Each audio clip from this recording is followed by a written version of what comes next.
Flipping Over the Record. Welcome back to the channel, everyone, as we, like I just said, flip over the record and continue on listening to White Light, White Heat, The Velvet Underground, 1968. We're moving on to the next track, the first track on the second side of the album. I Heard Her Call My Name. Call out my name. That was horrible singing.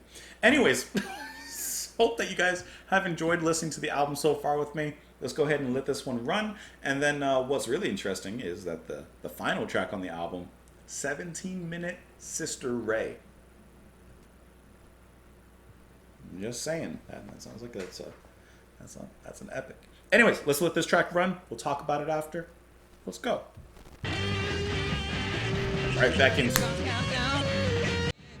getting right back to that classic rock and roll style of the first track.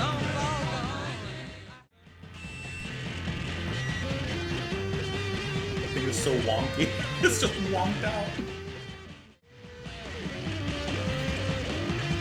It's monstrous. I like how the bass just stops and then begins to simmer in the back again. Okay, did we burn the guitar on fire while we're playing it? It was, the guitar was just totally breaking down. Like, it actually sounded like it was malfunctioning at certain points, and they're just like,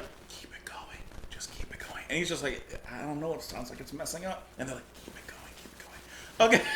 Obviously, the guitar solo in this particular track is the standout. And I'm getting back to this once again.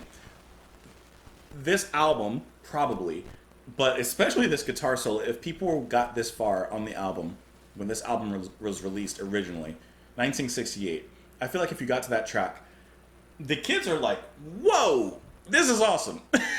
And the parents are like, whoa, put that in the trash.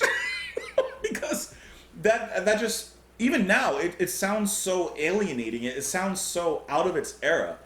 And yet at the same time, it definitely has some influence later on. 1968, that is punk. Once again, we return to the rock and roll kind of roots of the opening and title track of the album. And we have those nice little harmonies. Call my name. Against, I would imagine, probably Reed is leading on this one. It's Reed leading on this one. And he just has that rougher style and delivery. And then he's also going to be performing that actual guitar solo here, which, just breaking down, it's so industrial, it's so metallic. I guess I wouldn't say like it's metal or even really in that realm, but I could definitely hear how perhaps maybe this has some sort of influence in getting those sounds and the riffage of metal in a way. Maybe. I don't really know. But I do really like when they take like this standard rock and roll style and they kind of change it and make it their own.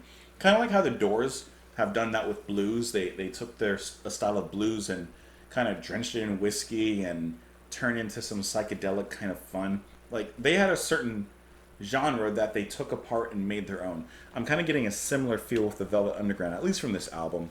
And I guess I would specifically say like just kind of rock and roll. I mean, the first track had a little bit more of a blues influence than this one, but playing with like even like doo-wop music, like that's why I think of like that old rock and roll, or when you'd have like three ladies in like just shimmering dresses in the background. They're doing the call my name, like, you know what I mean, like that kind of style. At least that's what I kind of feel from it.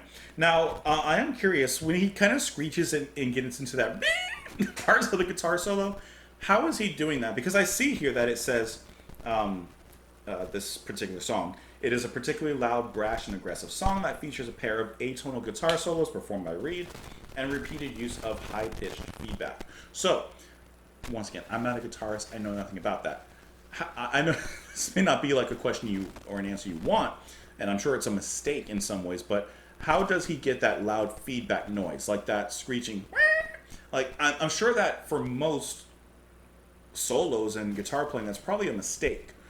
But the way that it's used here is, of course, purposely done to kind of add to this chaotic, distorted nature that the song's clearly going for. I just don't know how that's done.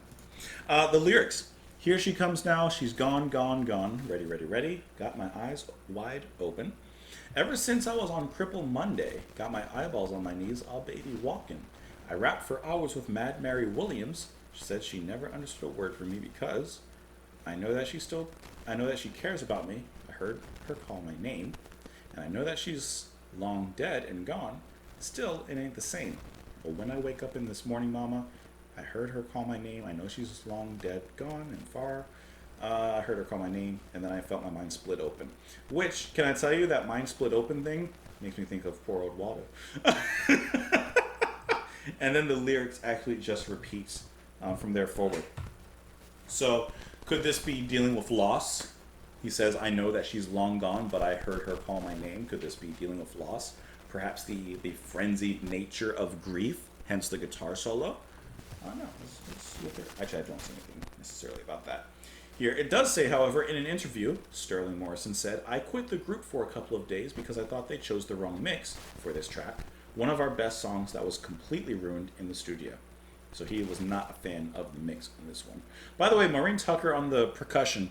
This album doesn't really showcase the drumming so much. I mean, it's kind of pushed back in the production, but the actual drumming pattern, you can hear him kind of pounding on the toms, the kicks, and then throwing in the snare on it. So there is stuff going on. It's just not very in the mix at the forefront, and I can't really pick out too much of the detail that's going on. All I hear him is, banging on the toms and then, putting in the snare as well. But anyways, good track.